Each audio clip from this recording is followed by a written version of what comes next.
Bonjour à tous, bienvenue pour une nouvelle vidéo. Aujourd'hui, je vais vous expliquer comment prescrire le vaccin contre les infections invasives à pneumocoque. Alors, t'en as forcément entendu parler. Il existe depuis longtemps un vaccin contre les infections invasives à pneumocoque. Ce vaccin, c'était le Prevnar 13 qu'on pouvait nous rencontrer infirmier chez nos patients qui étaient adultes avec certaines pathologies associées avec du pneumovax. Déjà, ce qu'il faut savoir, c'est qu'avec le nouveau calendrier vaccinal, déjà tout ça, c'est fini. Et ouais, franchement, on a simplifié les choses et ça fait du bien. Donc en fait, aujourd'hui, le vaccin contre les infections à pneumocoque, c'est le Prevnar 20. Et c'est tout. Et ouais, tu vas voir.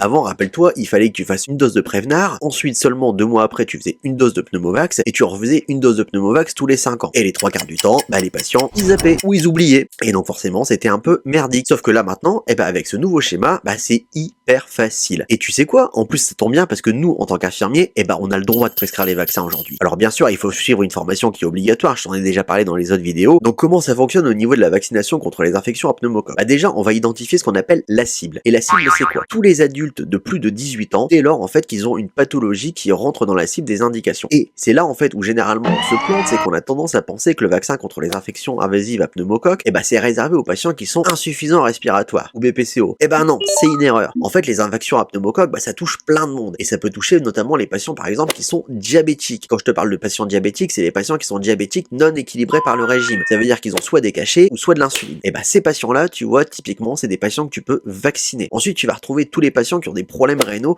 et notamment des problèmes d'insuffisance rénale ou des néphropathies chroniques. Ces patients-là, pareil, ils rentrent dans la cible parce qu'ils sont à risque. Alors bien sûr, comme je te l'ai dit tout à l'heure, tu vas également retrouver les patients qui sont BPCO, des patients qui sont insuffisants respiratoires chroniques, les patients qui ont de l'asthme vieillissant ou autre, les patients qui peuvent être silicosés, ça c'est par chez moi, on en a encore, c'est les mecs qui ont travaillé dans les mines, c'est de penser à mon grand-père qui en est mort, mais tu vas également retrouver des patients qui peuvent être atteints de maladies neurologiques, donc tu vois, la cible des indications, elle est quand même élargie. Et sachant que après tout ça, tu vas également retrouver tous les patients qui peuvent avoir des problèmes cardiaques et notamment les problèmes d'insuffisance cardiaque. Ce sont des patients qui sont également dans les indicateurs. Ensuite, tu vas trouver tous les patients qui ont des maladies immunosuppressives, des patients qui sont immunodéprimés, donc des patients qui peuvent être atteints par le VIH, des patients qui peuvent être également aspléniques, ça veut dire les patients à qui on a enlevé la rate, les patients qui sont transplantés ou les patients qui peuvent avoir des cancers ou qui sont dans un état de fragilité avancée. Toutes les pathologies également qui peuvent entraîner une immunosuppression, ces patients-là, ils rentrent dans la cible des indicateurs. Tu vois, les indicateurs pour vacciner un patient contre les infections invasives à pneumocoque, il y en a quand même pas mal. Alors comment ça fonctionne aujourd'hui le vaccin? C'est tout simple en fait. Tu prescris à ton patient du Prevnar 20, tu lui dis bien de revenir au cabinet histoire que le pharmacien, il le vaccine pas dans ton dos. Et ensuite le patient revient te voir et à partir de là en fait tu lui fais la dose de Prevnar 20 et c'est tout. Et voilà, beaucoup plus facile qu'avant. Et si ton patient il a déjà eu une séquence de vaccination avec du Prevnar 13 et du pneumovax, avec du 13 valent et du 23 valent,